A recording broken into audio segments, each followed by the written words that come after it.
every actions, every activities that we are engaging in consists only of two phenomena: physical phenomenon, rupa, and mental phenomenon, nama.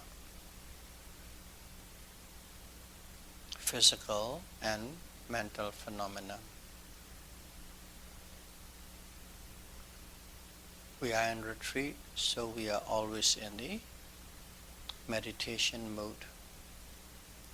Let's take a part of our meditation, walking meditation.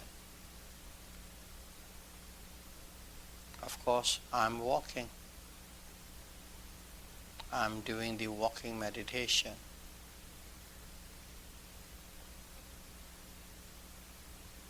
And as you are walking and as you are meditating or being mindful of walking, you will see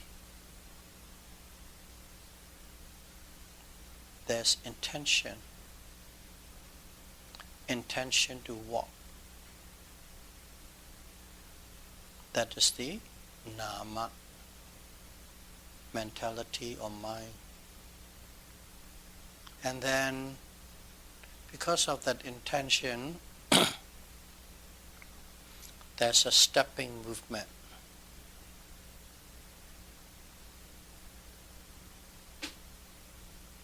That stepping movement is materiality or physical phenomena, rupa.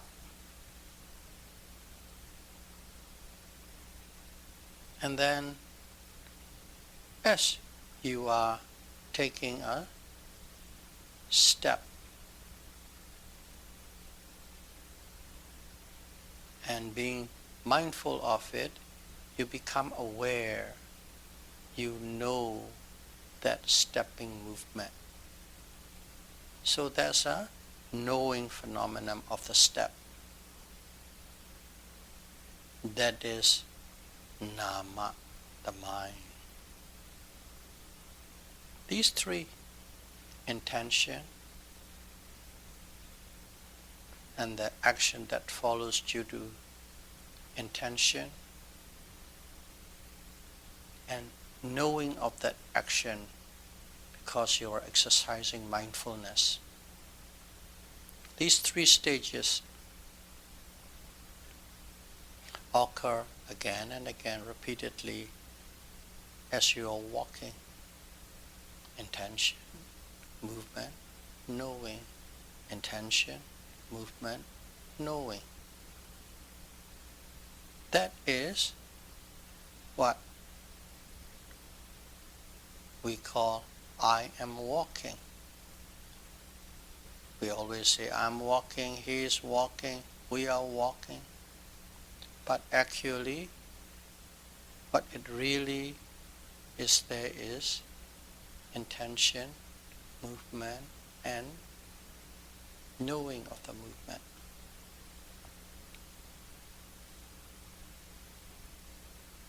So there's two.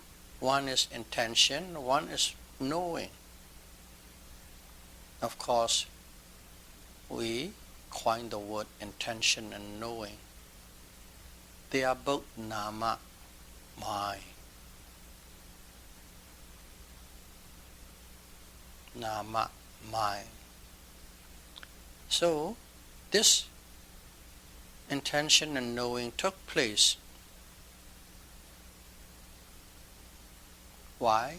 Because of the presence of materiality, because of the presence of the foot.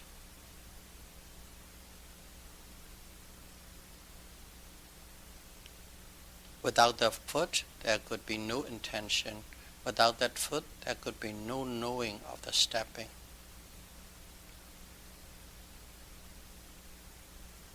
Intention and knowing took place due to the presence of the materiality, rupa, the foot. And quite easy because it is a rupa. You can see, feel, touch.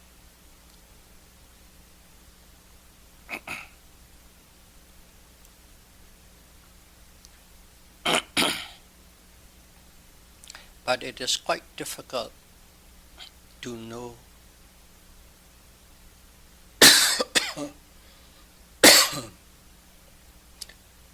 to sense the mind, because it is very subtle. And also this mind arises and passes away at an extreme speed that you're gonna even comprehend. Due to that, the mind is very difficult to see, to know, to sense. See with the mind eye. But as we say, materiality, rupa, it's tangible and very obvious, so it is very easy to observe or to note. That's why we always start with mindfulness of the body or mindfulness of the rupa, materiality.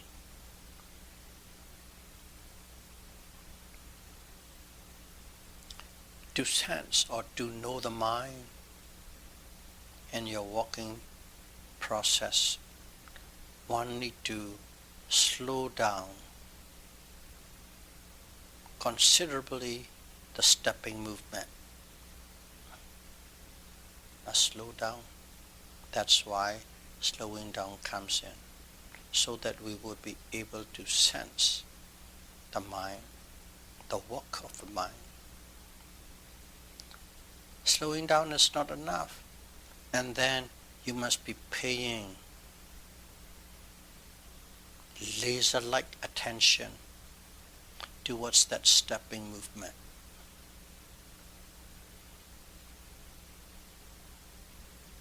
You pay attention from the beginning right to the end without missing any parts. Must pay attention that way.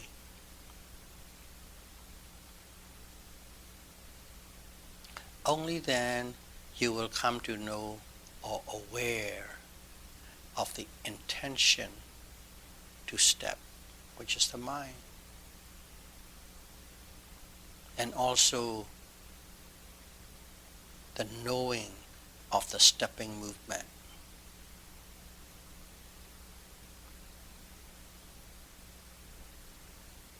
If you don't slow down, you won't be able to detect or sense the mind. But when you slow down, you see their functions, you see the parts, you see the role they play as an intention, as a knowing of the object. So we say quite loosely, I am walking. So in this I am walking, even though I am walking, if you observe it very closely, you will only see the intention and knowing, the mind, and the stepping movement, materiality, rupa, matter. You will only see mind and matter. But we say, oh, I'm walking, I'm going for a walk. But there's only the functions of two, the mind and the matter.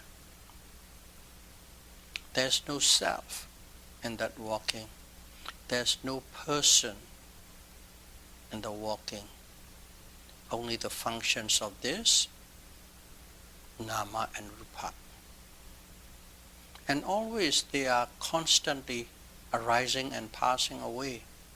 They are not always there. They arise and pass away, do their job, finish, passed away. Do their job, finish, passed away. Always arising and passing away.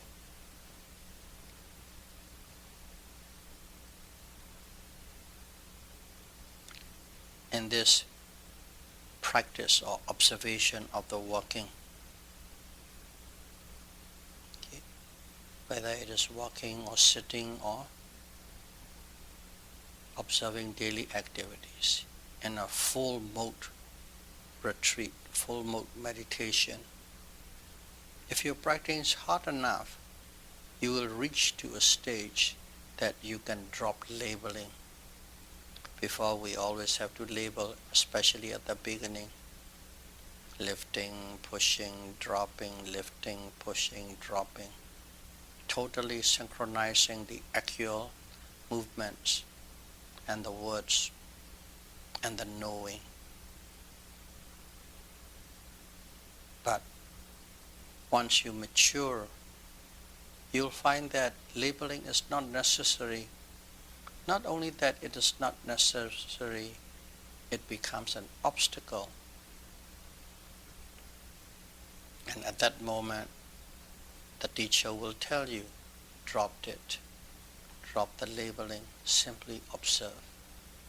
But don't decide to drop it by yourself. The teacher will tell you when you're ready.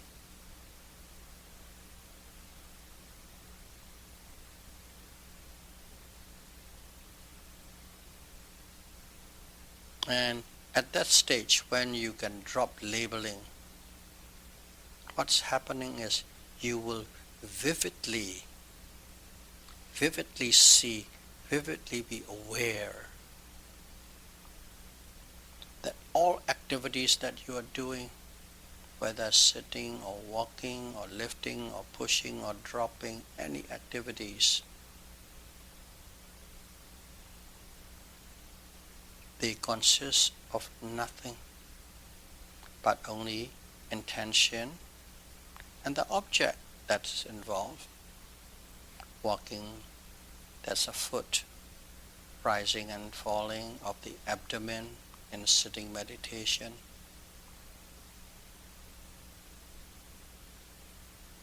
You will only see intention and the respective object and knowing of the object. They just come and go and come and go and come and go. Intentions come and go. The movements comes and go. And precisely along with the movement, there's a knowing appears and disappears. That is all you will be seeing at that stage. Not obscurely, but very vividly and sharply. At the level when you can drop labeling.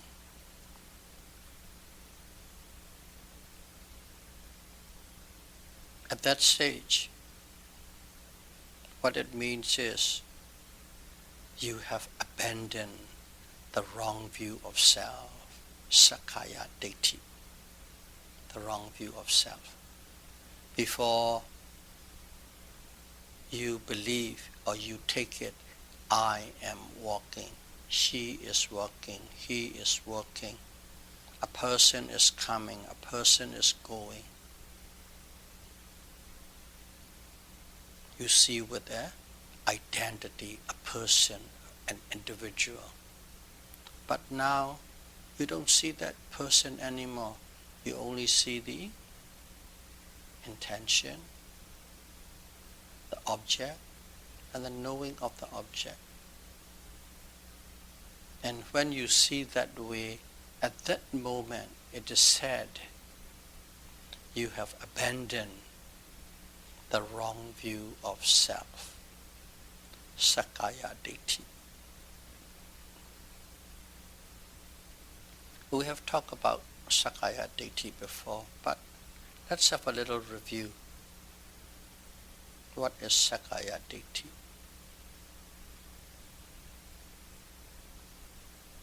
Believing the five aggregates. The five aggregates are the body, your feeling, perception, mental formation, and consciousness. That composite of those five. One, materiality, and four, mentality. Believing that those five aggregates are self, a person or a being. That's Sakkaya Ditthi. Or, in short, is your mind and body is the person. Mind and body is an individual. You put some identification on that mind and body. That's Sakkaya Ditthi. But when you begin to experience, or when you uncover the true nature of mind and matter, realities of mind and matter, at that moment, the belief in the identity of self is abandoned, because you see the true nature, realities of mind and matter, and in there is no such thing as self. That means you have abandoned the wrong view of self.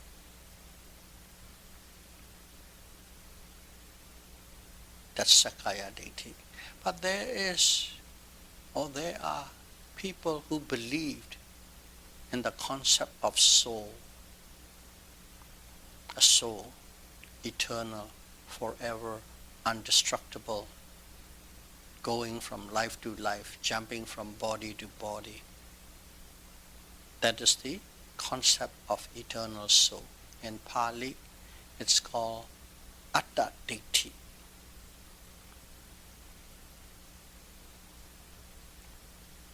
Some people believe in just on a personality, person, individual. Some people believe in a soul.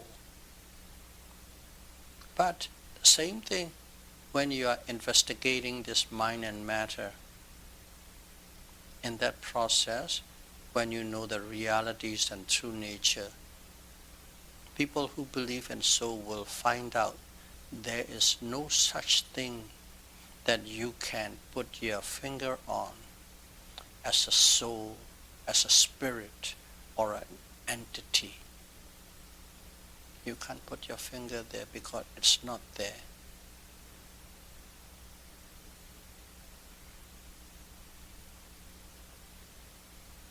And if that person yields to the direct experience and logic,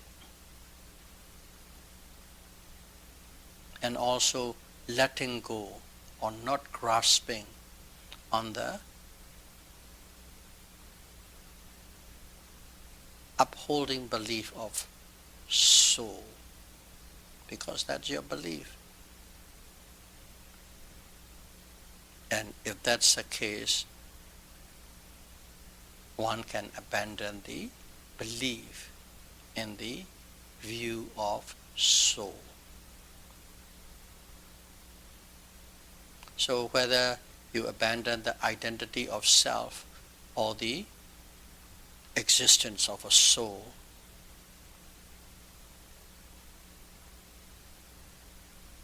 you abandon it. First and foremost, one have to let go of the pre-existing belief. When you practice vipassana, you start with a fresh look. I'm not bringing in any of my old belief here. I'll keep an open mind, and let's see what I can find or experience. Come with an open mind. That means you have dropped, set aside the old belief. You don't carry with you. If you carry with you, it will be difficult to shake. Start with an open mind and take a fresh look at what you used to call self or soul. A fresh look. And fresh look is simply investigation, directly going face to face with what you call this self or soul. And when you go face to face directly with proper technique, as Buddha taught us, you will find there's only mind and matter, nama and rupa, mental phenomenon and physical phenomenon. That's all you will see. Just the process, just phenomena. So, taking a fresh look at what so-called believed self or soul from the point of a phenomenon or a process, not through theory, but actually from the practice, direct experience, direct contact with the mind and matter. That way of looking is taught by the Buddha only.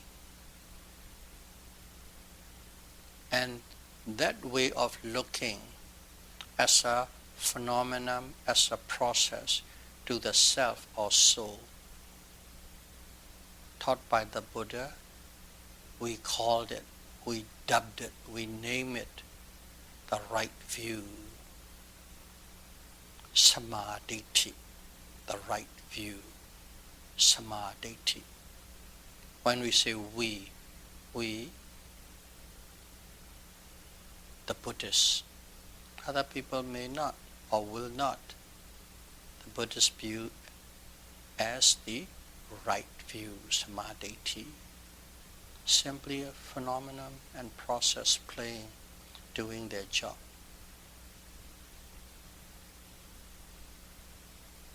So let's see in our practice, okay, go back right into your meditation, walking meditation.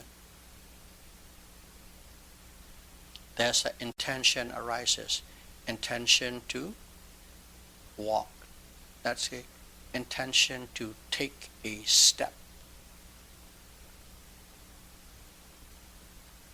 Why does this intention to take a step arises? Because there's a foot. Without the foot, a person with no legs will never have intention to take a step. Intention to take a step arises because there is a proper object for it. In this case, it's a foot. So that object, whatever it is the cause to make known, to be aware. To make known or to be aware. That object has the quality to make you know, to make you to be aware, okay, in a very simple language, daily language. The foot, rupa, materiality, matter. Because of the existence of this rupa, intention arises. What? To move the foot, which we call it stepping. And then, as soon as the intention arises, what is that? Mind, nama. As soon as the intention arises, suddenly, automatically, stepping movement occurs. Intention is the cause, stepping movement, the body, rupa, occurs. That is the effect. Intention is the cause, stepping movement is the effect. And then there's that stepping movement. Let's call it movements. There's a movement. Because there's a movement, the mind knows there's a movement. Without the movement, the mind cannot know there's a movement. So, stepping movement, the body, the rupa is the cause. Knowing, the mind, is the effect. And that's it.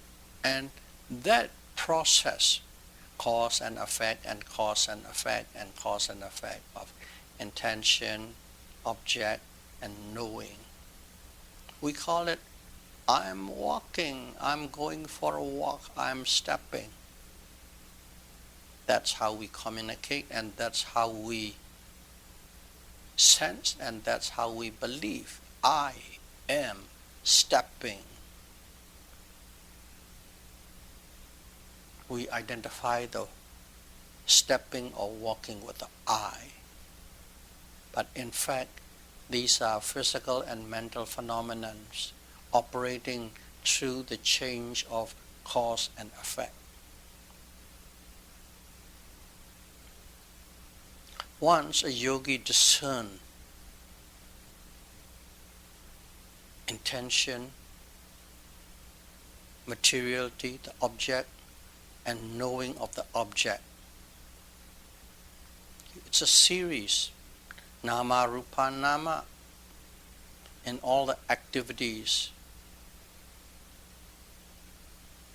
with precise mindfulness.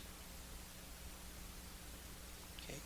You have to discern that physical activity and mental activity with precise mindfulness, powerful mindfulness, and concentration. Always concentration comes side by side together with mindfulness, correct mindfulness. And once you have that, you will find that there's no self, there's no person, there's no soul. There's nothing that you can identify with self or soul or a person in that process, in those frames of investigation.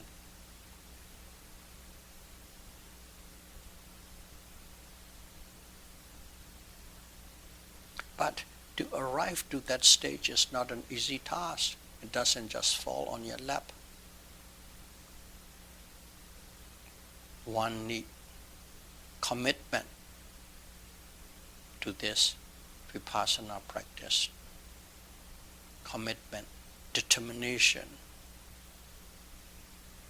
and then follow up with the unyielding effort that you never surrender. Those are the absolute requirements. Without them, you won't reach that state. And you apply all these things, mindfulness, concentration, and effort, to do what? Whatever you are going to do, the focal point, let's go to the focal point. Of course, we can explain a long way to do this or that or this or that. The focal point of what you are going to do is to aim. That's the aiming. Not just simple aim. It's a constantly aiming precisely at any and every object that is arising at the present moment. It's always objects are arising and going, arising and going, arising and going. And your job is to aim the most prominent object that is arising at the present moment. Arise, disappear. Another one arise, disappear. But you aim and you aim and you aim at every object that is arising.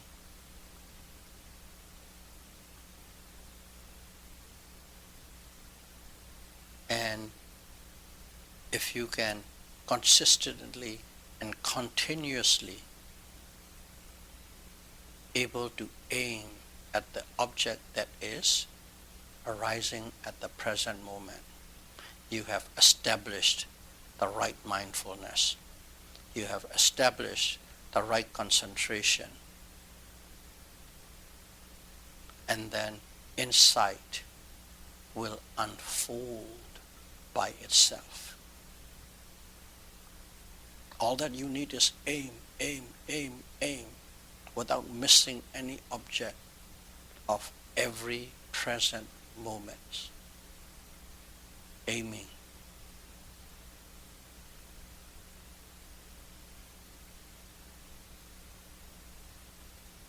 And if you can do that, if you can aim consistently and constantly at all time the object that is arising, okay, insight will unfold, and at that stage you'll find yourself, you'll need less sleep in your retreat. Before, oh gosh, I get up at 4, I sleep only at 10, there's only 6 hours to sleep, and I don't have enough sleep, I'm tired. That's how you're feeling. But when you push yourself and when you reach to this stage, you'll find that you don't feel sleepy at all. You don't need much sleep. In fact, you can even go to midnight, not 10 p.m. You will only need 4 hours sleep. Some people 3 hours sleep, that's it. And at the same time, you don't feel sleepy, you don't feel tired, you feel alert and you feel awake.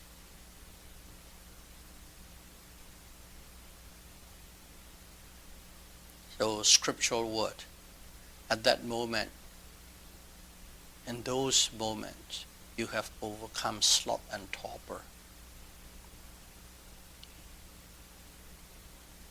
Sloth and torpor. So, and also the aiming. There's a significant change in the aiming process too. This aiming, like you have to put effort to aim, but this aiming shifted into the auto mode.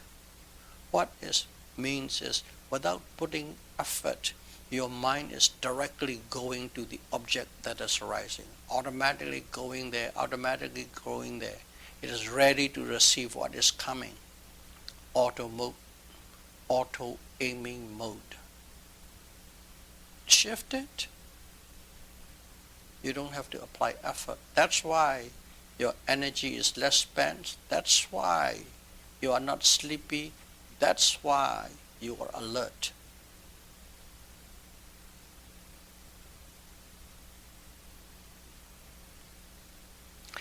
That auto mode of aiming is called the right thought. In English, Sama Sankappa in Pali. This Sama Sankappa, right thought, is one of the eightfold path and belong to the wisdom group. Belongs to the wisdom group. On a practical sense, that is what right thought is. That is what Sama Sankappa is. You have achieved, established, developed the auto mode of aiming to every object that is arising at the present moment. Sama Sankappa.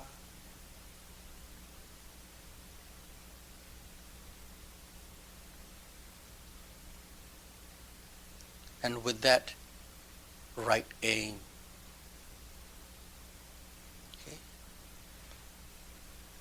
expand a little bit so that some people who practice concentration meditation can understand similarities. Okay? This Samasankappa is not unlike applied thoughts. Applied thought in Pali is Vidakha. Vidakha, Visara. There are 5 jhanic modes. One of the 5 jhanic modes is Vidakha, applied thought. Applied thought is directing your mind towards the meditation object. But in concentration meditation, it might be in breath, out breath, or it might be a color disk, or a disk of fire, a mantra, and so on. You apply again and again, and that's called Vidakha. For concentration meditation. But in general, when you apply your thoughts towards generosity, you apply your thoughts towards morality, you apply your thoughts towards concentration, samatha concentration process, that application of the mind, that application of the thought towards morality, generosity, and concentration is Vidakha. Vidakha. And if you are applying to those wholesome objects, it can even call Samavidakha. Correct, right application of thought.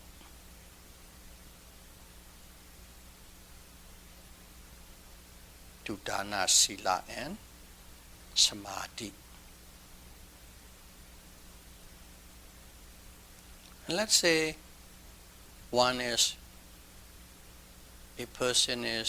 you are having anxiety, worry, jealousy, envy mind, angry mind, wicked mind. If those are arising in you, let's say there's arising. Why? Because they are arising because you are directing your mind towards the unwholesome objects. When you direct your mind towards the unwholesome objects, these kind of anxiety and worry and envy and so on arises. That's it. They don't arise by itself because of the object that you are applying towards is unwholesome, not a moral object, not a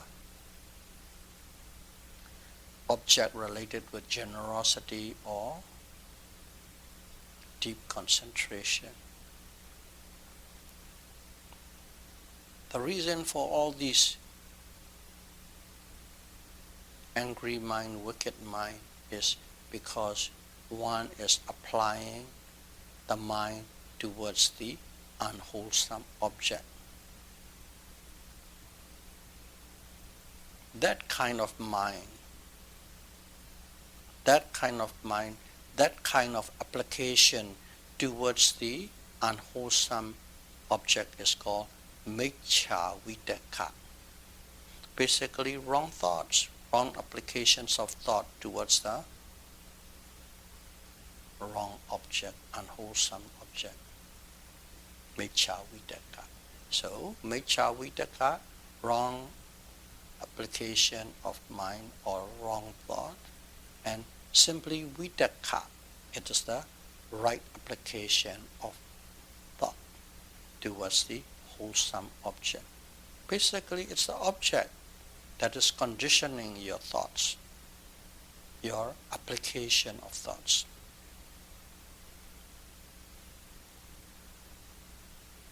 And if you can engage your mind with the right aim,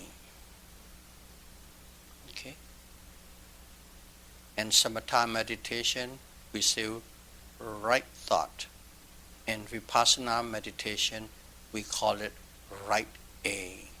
If you can engage with the right aim seamlessly, which means there's no break, no gap, seamlessly from dawn to dusk, the moment you wake up at 4 o'clock in the morning and the moment you go to bed at midnight, where you are meditating, and if you can have that seamless aiming,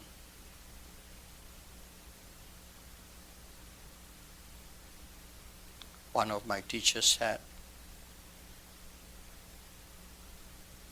that person has reached the first stream winner stage, Sotapanna. Become a Sotapanna. You're practicing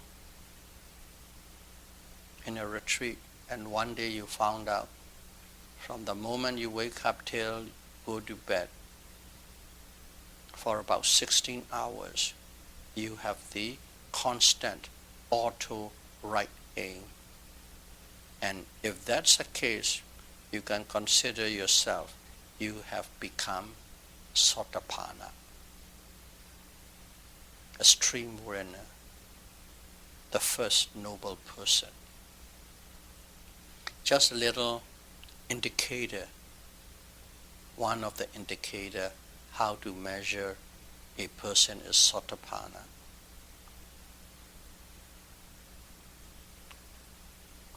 And at that moment, the wrong view of self or soul is totally uprooted when you become Sotapanna. And when you become a Sotapanna, one will be never reborn in the four woeful states of suffering, constant suffering. And also you can be self-assured you are on the highway straight to nirvana, where all sufferings are no more.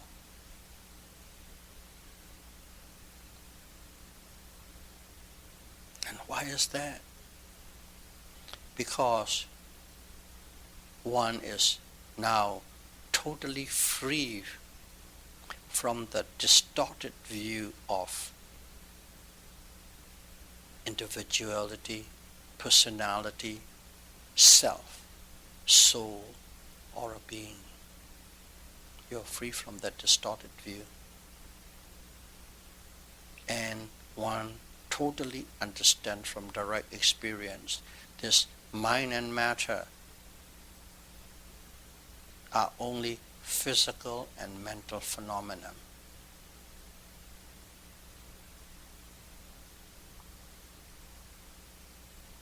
And at that moment, that person will not be doing anything with the identification of self or I.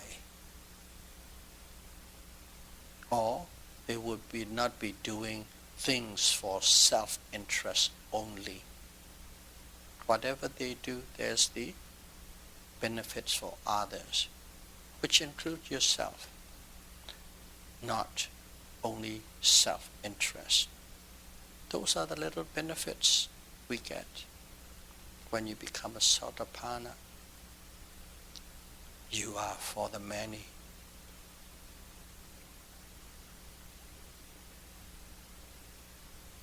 Clinging, grasping, attachment. There are two ways to cling, two ways to grasp. And one way to cling is with craving, tanha. And another way to cling is with wrong view, miccha ditthi. You cling two ways, one with craving to the sense pleasure and displeasure, and another with wrong view. These two, tanha and ditthi, craving and wrong view, are with us as long as one can stretch back to the past. It's always with us. Every life, those two are with us. If you have an infinite number of past lives, you can be self-assured they are with you. Because of that, we are addicted to it. We are addicted to craving, and we are addicted to this wrong view of self.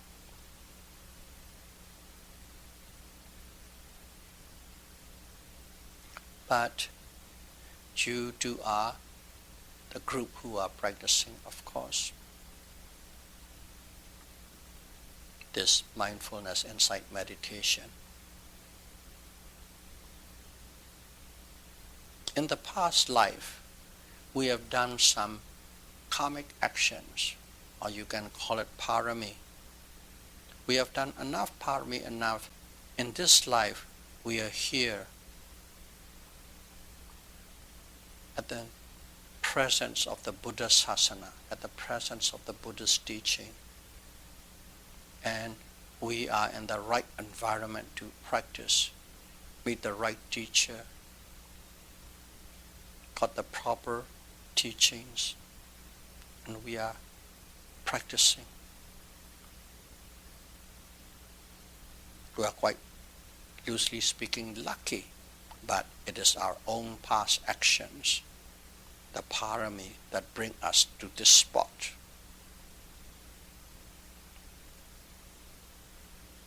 We learn, we intellectually understand, and we practice. Practice is to understand experientially. Reading and listening is to understand intellectually. We are right here, right now. Everything's ready in front of us, under our nose. So let's don't waste our time. Let us apply our greatest effort to uproot this wrong view, ditthi of self and soul, and to uproot this craving, the builder of this mind and body in this very present life. May all of you be able to strive hard and attain the insights to uproot the wrong view of self and soul and craving as soon as possible. Sadhu, sadhu, sadhu. Thank you very much.